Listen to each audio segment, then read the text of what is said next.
ಈ ದಾಸ ಅಮಾಯಕನ ದಾಸ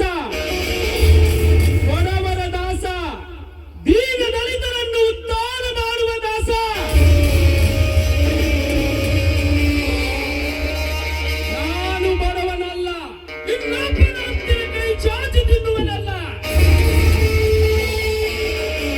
ನಾನೊಬ್ಬ ದೊಡ್ಡ ಶ್ರೀಮಂತರ ಮಗ. ನನ್ನ ತಂದೆ ತಾಯಿಗಳನ್ನ ಕೊಲೆ ಮಾಡಿ ನನ್ನ ಶ್ರೀಮಂತಿಕೆಯನ್ನೆಲ್ಲ ಪಟಾಯಿಸಿ ಸರ್ವ ಆಸ್ತಿಯನ್ನೇ ಎತ್ತಿ ಹಾಕಿ ಕುಬೇರನಾಗಿ ಆಡಂಬರದ ಮೇಲೆ ಮೆರೆಯುತ್ತಿರುವ ಕುಂಡೆ, ನೀನು ಪ್ರಪಂಚದ ಯಾವ ಮೂಲೆಯಲ್ಲಿದ್ದರೂ ಸರಿ, ನಿನ್ನನ್ನು ಪತ್ತೆ ಹಚ್ಚಿ ಪರಮಾತ್ಮನ ಪಾದಕ್ಕೆ ಕಳಿಸದಿದ್ದರೆ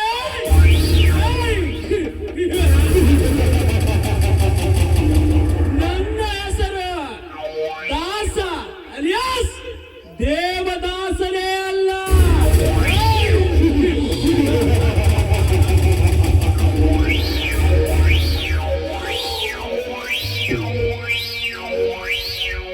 ನಮಸ್ಕಾರ ದಾಸ.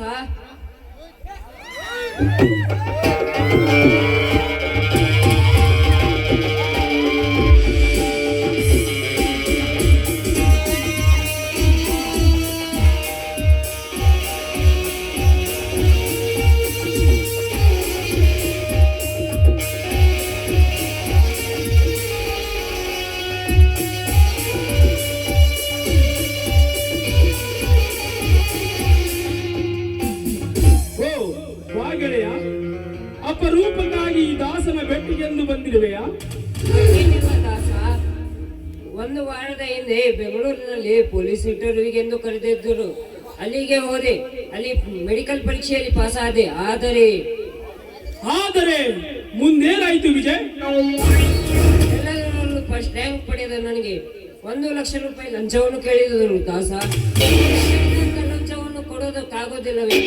ಅಲ್ಲಿದ್ದ ಮತ್ತೊಬ್ಬನಿಗೆ ಹೇಳಿ ಕತ್ತು ಹಿಡಿದು ಹೊರಗೆ ನುಗ್ಗಿದ್ರು ದಾಸ. ಈಗಾಗಲೇ ನಮ್ಮಂತ ಬಡ ಮಕ್ಕಳು ಏನು ಬೆಳೆಯಬೇಕು, ಹೀಗಾಗಿ ಸಾಯುವ ನಿರ್ಧಾರ ಮಾಡಿದ್ದೇನೆ. ವಿಜಯ್, ಈ ದಾಸನ ಮುಂದೆ ಸಾಯುವ ಶಬ್ದವನ್ನು ಎತ್ತಬೇಡ. ಸಾಯಬೇಕಾದವನು ಕಾಲೇಜ್ ವಿದ್ಯಾರ್ಥಿ ಅಲ್ಲ. ನಿನ್ನಿಂದ ಲಂಚ ಕೇಳಿ ನಿನ್ನನ್ನು ಹೊರತಳಿದನಲ್ಲ, ಅವನು ಆಹಾರ ಅಧಿಕಾರಿ ಸಾಯಬೇಕು. ಅಲಿಯುವುದಕ್ಕೆ ಕಾಸು ಇಲ್ಲದಾಗ ಕಂಡವನ ಹತ್ತಿರ ಕೈ ಒಡ್ಡಿ ಒಳ್ಳೆಯ ಸ್ಥಾನವನ್ನು ಪಡೆದು ಸಮಾಜದಲ್ಲಿ ಪ್ರತಿಷ್ಠೆ ಗಳಿಸಬೇಕೆಂದಿರುವಾಗ ಇನ್ನಂತ ಬಡ ವಿದ್ಯಾರ್ಥಿಗೆ ಲಂಚ ಕೇಳಿದ ಅಧಿಕಾರಿಗೆ ಕಷ್ಟ ಪಾಠ ಕಲಿಸುತ್ತೇನೆ. ಇನ್ನೊಂದು ವಾರದೊಳಗೆ ನಿನ್ನ ಮನೆಗೆ ಆರ್ಡರ್ ಕಾಪಿ ಬರುವಂತೆ ಮಾಡದಿದ್ದರೆ ನನ್ನ ಹೆಸರು ದಾಸನೇ ಅಲ್ಲ. ಸಾಧ್ಯವಿಲ್ಲ ದಾಸ. ಈಗಾಗಲೇ ಆ ಸೀಟಿಗಾಗಿ MLA MP ಗಳ ಮಕ್ಕಳು, ದೊಡ್ಡ ದೊಡ್ಡ ಅಧಿಕಾರಿಗಳು ಮಕ್ಕಳು ಅವರು ಕೇಳಿದಕ್ಕಿಂತ ಹೆಚ್ಚಿನ ಲಂಚವನ್ನು ಹಿಡಿದುಕೊಂಡು ನಿಂತಿದ್ದಾರೆ. ಹೀಗಿರುವಾಗ ಸಾಧ್ಯವಿಲ್ಲ. ವಿಜಯ್, ಈ ದಾಸರಿಗೆ ಅಸಾಧ್ಯ ಎನ್ನುವುದು ಯಾವುದಿಲ್ಲ. ಹೆಬ್ಬಟ್ಟಿನ MLA, ರಾಟೈಕ ಕಲಿತ MP ಕೇಳಿದಷ್ಟೇ ಲಂಚವನ್ನು ಕೊಟ್ಟು ದೊಡ್ಡ ದೊಡ್ಡ ಅಧಿಕಾರವನ್ನು ಚಲಾಯಿಸುತ್ತಿರುವ ಇವರೆಲ್ಲ ಯಾರಪ್ಪನ ಮನೆಯ ದುಡ್ಡು ಕೊಟ್ಟು ನೌಕರಿಗೆ ಸೇರಿಸುತ್ತಿದ್ದಾರೆ. ಬಡವರ ದುಡ್ಡು, ರೈತರ ದುಡ್ಡು, ಅಮಾಯಕರ ದುಡ್ಡು. ರೈತನಂತೆ ಕಷ್ಟಪಟ್ಟು ದುಡಿದರೆ ದುಡ್ಡಿನ ಬೆಲೆ ಏನೆಂಬುದು ಗೊತ್ತಾಗುತ್ತಿತ್ತು. ನೀನು ಧೈರ್ಯವಾಗಿ ಮನೆಗೆ ಹೋಗಿ ಬಾ. ನಾನು ಅವನ ಯಾವ ಅಧಿಕಾರಿ ಎಂದು ತಿಳಿದು ನಿನಗೆ ಭೇಟಿಯಾಗುತ್ತೇನೆ. ಆಯ್ತು ದಾಸ, ಆ ನೌಕರಿ ನನಗೆ ಕೊಡಿಸಿದರೆ ನೀನೇ ನನ್ನ ಭಾಗ್ಯದ ದೇವರು ಎಂದು ನಂಬಿಕೊಳ್ಳುತ್ತೇನೆ. ಆಯ್ತು, ಹೋಗಿ ಬಾ ವಿಜಯ್.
ಸುಪತ್ತಿಗೆ ಮೇಲೆ ಕುಳಿತು ಸುಬೇದರನಾಗಿ ಮೆರೆಯುತ್ತಿರುವ ಅಧಿಕಾರಿ.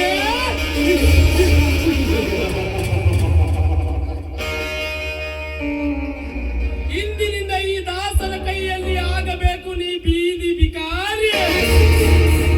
ಈ ದಾಸನ ಸಿಂಹದ ಶಿಕಾರಿ. ಬರುವೆ ಅಧಿಕಾರಿ, ನಿನ್ನ ಜೀವ ಮಾಡಲು ಪರಲೋಕಕ್ಕೆ ಪರಾರಿ.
ಈ ದೇವೇಗೌಡನೆಂದರೆ ಈ ದೇವೇಗೌಡನ ಎದುರಿಗೆ ನಿಂತು ಮಾತನಾಡಲು ದುಡ್ಡಿನ ದರಬಾರದ ಮುಂದೆ ಯಾವನಾದರೂ ಮಾತನಾಡಲು ಸಾಧ್ಯವೇ?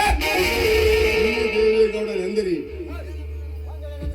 ಒಂದು ಹೇಳಿ ನನ್ನ ಎದುರಿಗೆ ಯಾವನಾದರೂ ಎದೆ ಉಪ್ಪಿಸಿ ತಲೆ ಎತ್ತು ಮಾತನಾಡಲು ಅಂದರೆ ತಲೆ ಕೆಡಿಸುವುದೇ ಈ ದೇವೇಗೌಡನ ಕಾರ್ಯ.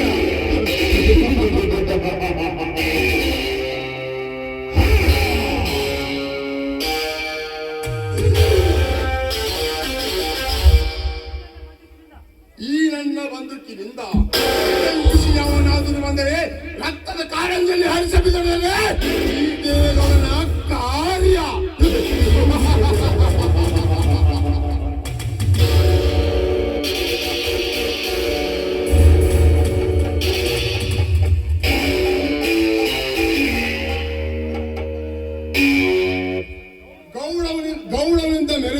ಗೌರವದಿಂದ ಮೆರೆದು ಗಣತಿಯರ ಶೀಲವನ್ನೇ ಹರಿದು ತಿನ್ನುವ ಈ ಗೌಡನ ಮುಂದೆ ಯಾವನಾದರೂ ಬಂದರೆ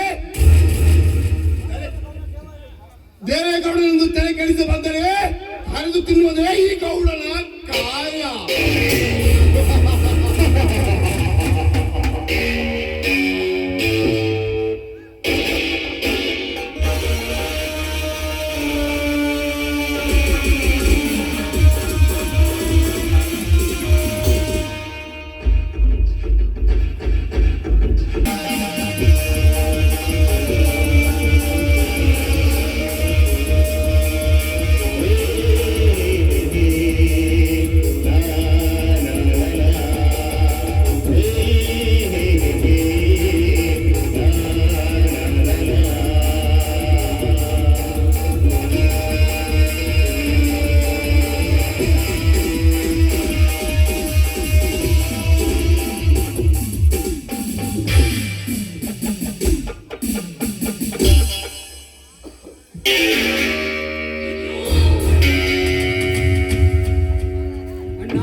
ಯಾವನಾದರೂ ಕಿಲಿಗೇಡಿ ಕಿಚ್ಚು ಹಚ್ಚಲು ಬಂದರೆ ಮನಸ್ಸಿಚ್ಛೆ ಅಂತ್ಯ ಕೊಚ್ಚಿ ಹಾಕಿ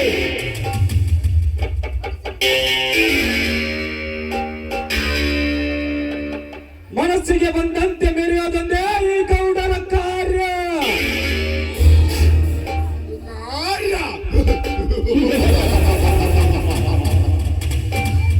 ದೇವರಾಜ್, ಈ ದೈತ್ಯ ಗುಣದ ದೇವೇಗೌಡನ ಕಾರ್ಯ ಈ ದರಿದ್ರ ಜನತೆಗೆ ಏನು ಗೊತ್ತು?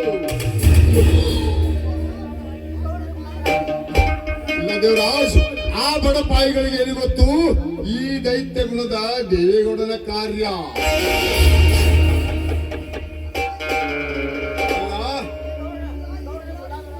ಬಲ್ಯಾಡಿ ಕಿಲಾಡಿ ನಾನೆಂದು ಬಲ್ಯಾಡಿ ತೋರಿಸಲು ಬಂದರೆ ಅವರ ಬಂದು ಬಡೆದು ಬಬ್ಬ ಹಿಡಿದು ಕಳಿಸೋದೇ ಈ ಗೌಡನ ಕಾರ್ಯ.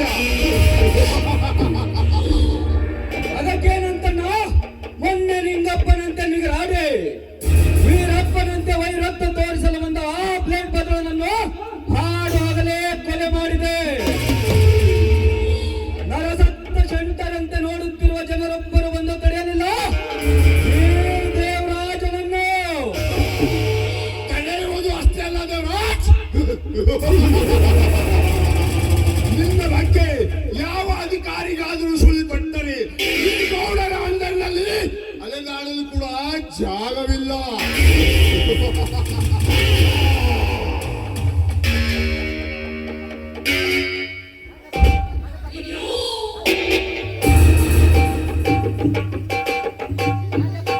ಇಲ್ಲ, ನನ್ನ ಕಪಟದ ಕುಟತ್ರ ನಾಟಕವನ್ನು ತೋರಿಸಿ ಈ ರಾತ್ರಿಯನ್ನೇ ಕರುಣ ರಾತ್ರಿಯನ್ನೇ ತಂದು ತೋರಿಸದಿದ್ದರೆ ಗೌರವದಿಂದ ಗರೆತಿನ ಶೀಲವನ್ನು ಹರಿದು ತಿನ್ನುವ ಗೌಡನೇ ದೇವೇಗೌಡನೇ ಅಲ್ಲ.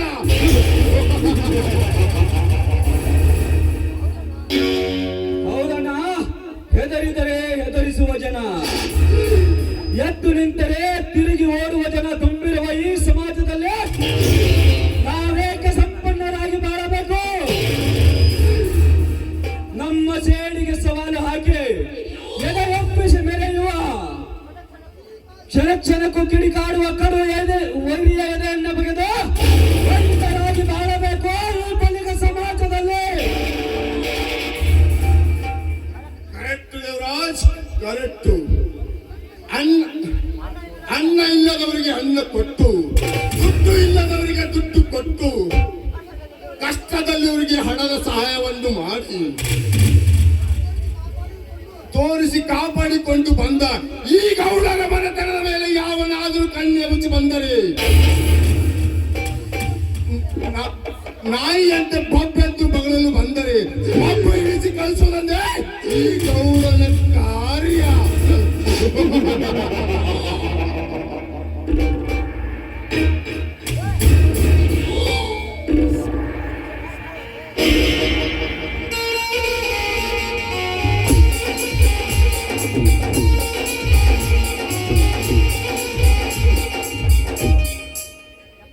ಯಪ್ಪ ದೇವಗೌಡ, ಅಲ್ಲ ದೇವೇಗೌಡ, ಬಿದ್ದೀನಿ ನಿನ್ ಪಾಲಕ. ಯಾಕೆ ಹುಡುಗ ಸಾಲ ವಸೂಲು ಮಾಡಿಕೊಂಡು ಬರುತ್ತೇನೆ ಎಂದು ಹೋಗಿ ದೊಡ್ಡ ಶೂಲವನ್ನೇ ಹೊತ್ತುಕೊಂಡು ಬಂದಂತೆ ಕಾಣಿಸಿದವ, ಏನಾಯಿತು? ಸೂಲ್ ಹೊತ್ಕೊಂಡು ಅಷ್ಟಲ್ರಿ ಗೌಡ, ನೀವು ಹೇಳ್ದ ಬಾರಿ ಬಂದೋಬಸ್ತ್ ಮಾಡಿ ಆ ದರ್ಬಾರ್ ಮನೆಗೂ ನಿಂತ ನಮ್ ಗೌಡ ಸಾಲ ಕೊಡ್ತೀವ ಇಲ್ಲ ಮನಿ ಕೀಲಿ ಹಾಕಂತ ಮನೆ ಸಾಮಾನು ಹೊರಗೆ ಹಾಕತ್ತಿದ್ದೀರಿ. ಅಷ್ಟೊತ್ತಿಗೆ ಬಂದು ನೋಡ್ರಿ ಆ ಶಂಕರ, ಏ ಮುರ್ಗ ಶಂಕರ, ಆ ಯಾವ ಶಂಕರ ಅವನು? ಅವನೇ ಆ ಶಂಕರ, ಶಿವಂತಮ್ಮ ಶಂಕರ ಬಂದವನ. ಲೇ ಮುರ್ಗ, ಊರಾಗ ಮಳೆ ಇಲ್ಲ ಬೆಳೆ ಇಲ್ಲ, ಈ ಹೊಲನೆಲ್ಲ ಬೆಳಿ ಬೇಡ ಹೋಗ್ಯಾರ ಅಂತದಾಗ ರೈತರ ಸಾಲ ಕೊಡದು ಎಲ್ಲೇ ಕೊಡ್ತಾನ ಅಂತೇಳಿ ಕುಯ್ದಾಡಿ ನೋಡಿ ಹಾಕೊಂಡ ಮಗ. ಏನೋ ಒಂದು ತುತ್ತು ಕೂಲಿಗೆ ಗತಿ ಇಲ್ಲದೆ ಕಣ್ಣವರ ಹತ್ತಿರ ಕೂಲಿ ಮಾಡಿಕೊಂಡು ತಿನ್ನುವ ಹತ್ತಿರ ಕನ್ನ ಮಗ ನಿನ್ನ ಮೇಲೆ ಕೈ ಮಾಡಲು ಬಂದರೆ ಕೈ ಮಾಡೋದಷ್ಟೇ ಇನ್ನೊಂದ್ ಸ್ವಲ್ಪ ತಲೆ ನಿಂತೀರ ಕೈ ಕಾಲ ಕೋಳಿ ಕಾಲ್ ಮುರಿದಂಗ ಮುರಿದು ಕಳ್ಸಿದ್ರಿ. ಆ ಶಂಕರ ಅಗ್ನಿ ಒಂದು ನಮೂನಿ ಕಂಡು ಹೊಲ್ದಾಗ ಮೇಯ್ದು ಕೋಣದಾಗಿಂದ ಈ ಮೈಯ ಕೋಣ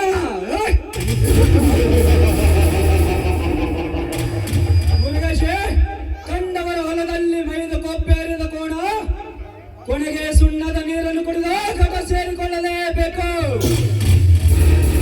ಅದರಂತೆ ನಮ್ಮ ಮನೆಯ ಅನ್ನವನ್ನು ಉಂಡು ನಮಗೆ ಮಿಂಡಗಾರಿಗೆ ಮಾತನಾಡದ ಬಂದ ಆ ಶಂಕರ ರುಂಡವನ್ನು ತೆಗೆದು ರುಂಡವನ್ನೇ ಬೇರ್ಪಡಿಸಿ ಬಿಡೋಣ. ಬೇಡ ದೇವರಾಜ್, ಬೇಡ. ಆ ಶಿವಶಂಕರನ್ನು ಸಾಯಿಸುವುದು ಇಷ್ಟು ಬೇಗ ತರವಲ್ಲ. ಯಾಕೆಂದರೆ ಹಿಂದೆ ಅವರ ತಂದೆ 40 ಎಕರೆ ಆಸ್ತಿ ನಮ್ಮ ಕೈಲಿ ಕೊಟ್ಟು ಸತ್ತು ಹೋಗಿದ್ದಾನೆ. ಅದು ಅಲ್ಲದೆ ಆ ಆಸ್ತಿ ಕೂಡ ಶಿವನ ಹೆಸರಲ್ಲೇ ಇದೆ. ಹೇಗಾದರೂ ಸಹಾಯ ಮಾಡಿ ಆ 10 ಎಕರೆ ಆಸ್ತಿಯನ್ನು ನಮ್ಮಂತರ ಮಾಡಿಕೊಂಡು ನಂತರ ಎತ್ತಿ ಬಿಸಾಕೋಣ ಬಕ ಪಕ್ಷಿಗಳನ್ನು. ಅಲ್ಲಿವರೆಗೆ ಸ್ವಲ್ಪ ತಾಳ್ಮೆ ತಗೋ. ಅಣ್ಣ, ಆ ಬಡ ಬಿಕಾರಿಗಳ ಸಹಿ ಹಾಕಿಸೋದು ಎಷ್ಟೊತ್ತಿನ ಮಾತು. ನೀನು ನನಗೆ ಒಂದು ಮಾತು ಹೇಳಿದರೆ ನೇರವಾಗಿ ಆ ಬಡ ಬಿಕಾರಿ ಶಿವಶಂಕರ ಮನೆಗೆ ಹೋಗಿ ಒತ್ತು ಎಳೆದುಕೊಂಡು ಬಂದು ಸಹಿ ಹಾಕಿಸುತ್ತೇನೆ. ಈ ಸುತ್ತು 10 ಹಳ್ಳಿಯ ಆಸ್ತಿ ಪತ್ರ ನಮ್ಮ ಕೈಯಲ್ಲಿವೆ. ಯಾರ ಆಸ್ತಿ ಹೇಗೆ ಹೊಡೆಯಬೇಕೆನ್ನುವುದು ನನಗೆ ಗೊತ್ತು. ಹಣದಲ್ಲಿ ಕಷ್ಟದಲ್ಲಿರುವವರಿಗೆ ಹಣದ ಸಹಾಯ ಮಾಡಿ ಬೀದಿ ಭಿಕಾರಿ ಅಂತ ತಳ್ಳಿ ಹಾಕೋದ್ರೆ ಈ ಗೌಡನ ಕಾರ್ಯ. ಅಲ್ಲಿವರೆಗೆ ಸ್ವಲ್ಪ ಶಾಂತಿ. ಆಯ್ತಣ್ಣ, ನೀನು ಹೇಳಿದ ಹಾಗೆ ತಾಳಿಕೊಂಡು ಹೋಗುತ್ತೇನೆ. ಆದರೆ ನನ್ನ ತಾಳ್ಮೆಯ ಕಟ್ಟಡವನ್ನು ಕೆಡವೆ ಯಾವನಾದರೂ ಮುಂದೆ ಹಿಡಿದು ಬಂದರೆ ಇದೇ ನನ್ನ ಪಿಸ್ತೂಲಿನಿಂದ ಗಡಿಪಾರು ಮಾಡಿಬಿಡುವೆ ಆ ಕಾಂಡು ನನ್ನ ಮಕ್ಕಳನ್ನು. ದೇವರಾಜಪ್ಪರ, ನಿಮಗ ಅವ್ರು ಸ್ವಲ್ಪ ಮೇಲ್ಬುದ್ಧಿ ಕಡಿಮೆ. ಯಾಕಂದ್ರ ನಿಮ್ಮ ಅಣ್ಣವ್ರಿಗೆ ಸಣ್ಣವ್ರ, ಅದಕ್ಕ ಬರೀ ಸಣ್ಣ ಬುದ್ಧಿನ ಓಡಿಸಿ ಅವಸರ ಮಾಡಿ ಅಪ್ಪಕ್ಕೆ ಹೋಗ್ಬೇಡ್ರಿ. ನಮ್ ದೊಡ್ಡ ದೊಡ್ಡ ಹೆಂಗ್ ಕೇಳ್ತಾರೆ ಕೇಳ್ರಿ. ಹೌದು ಗೌಡ್ರು. ಹೌದು ದೇವರಾಜ್, ಯಾಕೆಂದರೆ ಈ ಸುತ್ತು 10 ಹಳ್ಳಿಯ ಆಸ್ತಿ ಪತ್ರ ನಮ್ಮ ಕೈಲಿರುವಾಗ ಯಾರ ಆಸ್ತಿ ಹೇಗೆ ಹೊಡೆಯಬೇಕೆನ್ನುವುದು ನಿನಗೆ ಅರಿಯದು. ಮಾತಿನಲ್ಲಿ ಮರಳು ಮಾಡಿ ಹಣದ ಹಾಸಿಗೆ ಹಾಸಿ ಗುಣದಲ್ಲಿ ದೊಡ್ಡವರಾಗಿ ಯಾರ್ಯಾರ ಆಸ್ತಿಯನ್ನು ಹೇಗೆ ಹೊಡೆಯಬೇಕೆನ್ನುವುದು ನನಗೆ ಚೆನ್ನಾಗಿ ಗೊತ್ತು.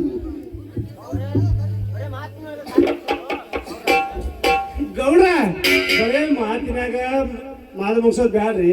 ಅದೇನು ಅನ್ನೋದು ಮೊದಲು ಮಾಡಿ ಅನಂತರ ಮಾತಾಡ್ಕೊಂಡಿದ್ರಂತ.